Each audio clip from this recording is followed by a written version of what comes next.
अस्सलाम वालेकुम। उम्मीद है आप खैरियत से होंगे।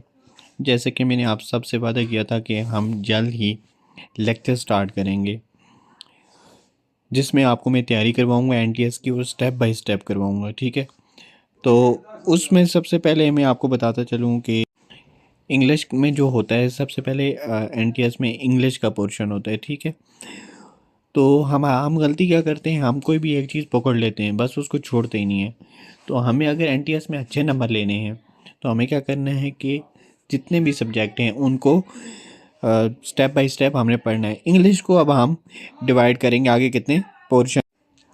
इंग्लिश में चार चीज़ें आती हैं। सबसे पहले तो आपके सिनोनिम, एक सिनोनिम आता है, एक एंटोनिम आता है। ठीक है, दो ये हो गए, दो एक्टिव पैसिव आते हैं, एक्टिव और पैसिव। दो नरेशन आते हैं, मतलब डायरेक्ट इनडायरेक्ट, और दो आते हैं सिनोनिम। सिनोनिम ठीक है, कितने हो गए? दो, चार, छ, आठ। तो अगर आप ये सारी चीज़ें कर लें तो आपके ऑटोमेटिकली 8 नंबर पूरे हो जाते हैं। एक्टिव पैसिव जो हैं वो मैंने करवा लिए हैं। उसके बाद हम देखेंगे कि किस तरह से इनकी तैयारी करनी है। सिनोनिम एंटोनिम को तो अभी आप छोड़ दें, क्योंकि ये बहुत ही वास्ट फील्ड है। एक्टिव पैसिव जो है आप समझ सकते हैं, नरेशन आप समझ सकते हैं, और जो है वो प्री पोजिशन आप समझ सकते हैं। सॉरी, यहाँ पे मैंने प्री पोजिशन की जगह कोई और कह दिया था।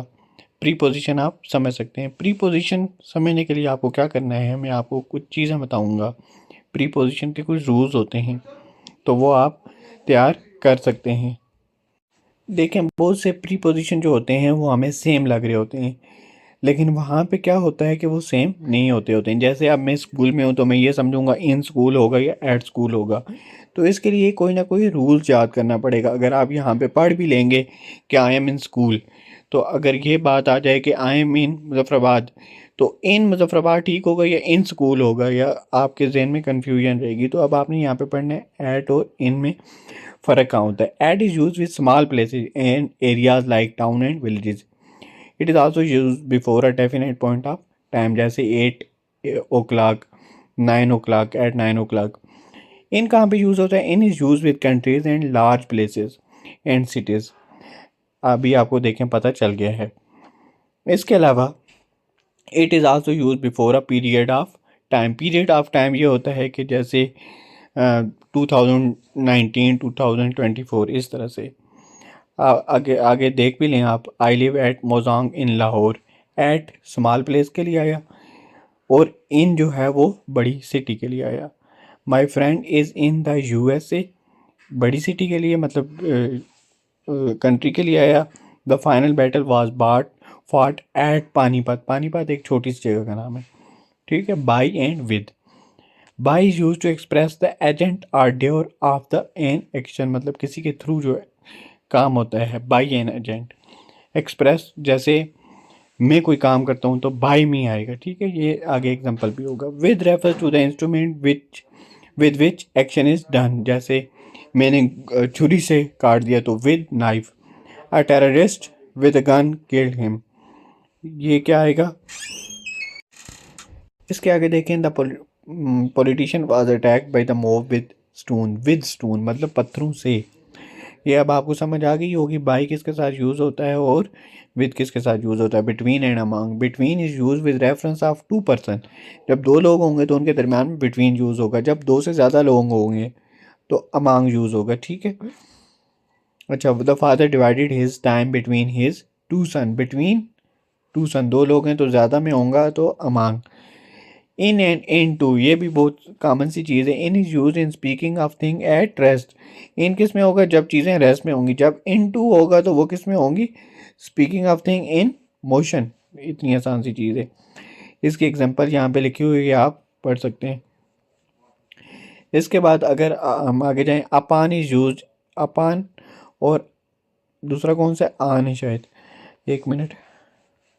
आन, आन एंड अपान। आन किसके साथ यूज होता है? On is use in speaking of thing that rest. और अपान किसके साथ यूज होता है? Upon is use in speaking of thing in motion. ये अभी आपने याद रखना है। अच्छा, in and within. In and within. तो यहाँ से अगर हम देखें in and within denote at the end of future period, within denote before the end of future period. जैसे मैं कहता हूँ मैं 2 सेकंड में आ जाऊँगा, ठीक है, या विद इन अ सेकंड, तो इन किसके साथ यूज़ होगा, इन अ मंथ। तो यहाँ पे my father promised he would come back in 2 days, 2 दिनों के बाद आएगा। जब 2 दिनों के मतलब फ्यूचर के बाद हो कोई चीज़ तो इन यूज़ होगा। अगर 2 दिनों में ही आ जाएंगे मतलब 2 दिन से पहले भी आ सकते हैं तो इन यूज़ होगा, ठीक है। ये return within 2 days, within. After and in, ये भी उसी तरह का है। After generally refer to the period of time in the past, जब कोई चीज़ पहले हो चुकी हो। In generally refer to the period of time in future. My father return home after a month, मतलब 1 महीने बाद आ गए थे। My father will return home in a month, मेरे जो वालिद साहब हैं वो 1 महीने में आ जाएंगे। यहाँ पे आ गए थे या आ चुके थे ऊपर वाले में, आफ्टर वाले में, और नीचे वाला क्या होगा, आ जाएंगे। बिसाइड एंड बिसाइड, ये भी बहुत कॉमन सा है। Beside means by the side of, मतलब एक बिसाइड का मतलब होता है कि साथ, जैसे मेरे साथ कोई बैठा हुआ है। दूसरा ई एस वाला बिसाइड है, मतलब जैसे खाने के साथ पीना, लिखने के साथ पढ़ना, ऐसे। The couple sat beside each other, एक दूसरे के साथ बैठना। और दूसरा बिसाइड क्या होगा, ये पेयर ऑफ वर्ड्स में भी आता है। There were 3 of us beside Moiz in addition to, मतलब साथ साथ, जैसे मैं लिखने के साथ पढ़ता भी हूँ, ऐसे। ये इसके साथ बिसाइड्स आएगा। सिंस एंड फॉर, इसका बहुत एक सिंपल सा है। सिंस जब एक टाइम होगा, ठीक है, वन टाइम, जैसे सुबह। पॉइंट ऑफ टाइम होगा, जैसे सुबह, शाम, दिन, रात, 2010, 2012, तो इसके साथ क्या यूज़ होगा, इन सॉरी सिंस यूज़ होगा। और फॉर जब एक टाइम पीरियड होगा, जब टाइम पीरियड होगा मिसाल के तौर पे 2 से लेके 3 तक, 4 से लेके 5 तक, 2019 से लेके 2024 तक, 1 महीने तक, 1 महीना भी आएगा, 1 महीने, तो इसके सब के साथ क्या यूज़ होगा, फॉर। जैसे I have been living here for 25 years, 25 साल से। 25 साल, देखें, एक 25 हो गया और दूसरा साल हो गया, दो ड्यूरेशन है 25 साल। 25 साल किस तरह से दो हो गए, 1 साल, 1 से लेके 25 तक, तो ये हो गए फार। ये उम्मीद है आपको समझ आ गई होगी। सेंस किसके लिए इस्तेमाल होता है, एक वक्त के लिए। और फार किसके लिए होता है, एक टाइम ड्यूरेशन, मतलब फलां जगह से लेके फलां तक, 2 महीनों से, 2 हफ्तों से, एक दिन से। एक दिन में देखें आप, या शायद थोड़ा मुश्किल हो आपके लिए, एक दिन, एक दिन मैं आपको कहता हूँ आप बीमार हैं, कब से बीमार हैं, आप कहते हैं दिन से। दिन से मुराद यही होगी ना, एक दिन से, तो इसमें 2 टाइम आ गए, एक ये और एक ये। दिन, एक दिन पूरा एक टाइम बनता है, और एक दिन या दिन एक ही बात है, तो इसके लिए फार इस्तेमाल होगा। अगर आप कहते हैं सुबह से बीमार हूँ, तो उसके आएगा सिंस मॉर्निंग। ये दोपहर से बीमार हूँ, सिंस नून, ठीक है। उम्मीद करता हूँ ये आपको समझ आ गई होगी। वीडियो थोड़ी बड़ी हो गई है, तो आपने परेशान नहीं होना कि वीडियो बड़ी हो गई है, तो ये आपने पूरी देखनी है। अगर अच्छी लगती है तो सब्सक्राइब भी कर दें। इसी तरह से और भी प्रीपोजिशन जो कॉमन है, यूज़ होते हैं, वो आपके लिए मैं लेकर ज़रूर आऊँगा। अल्लाह हाफिज़।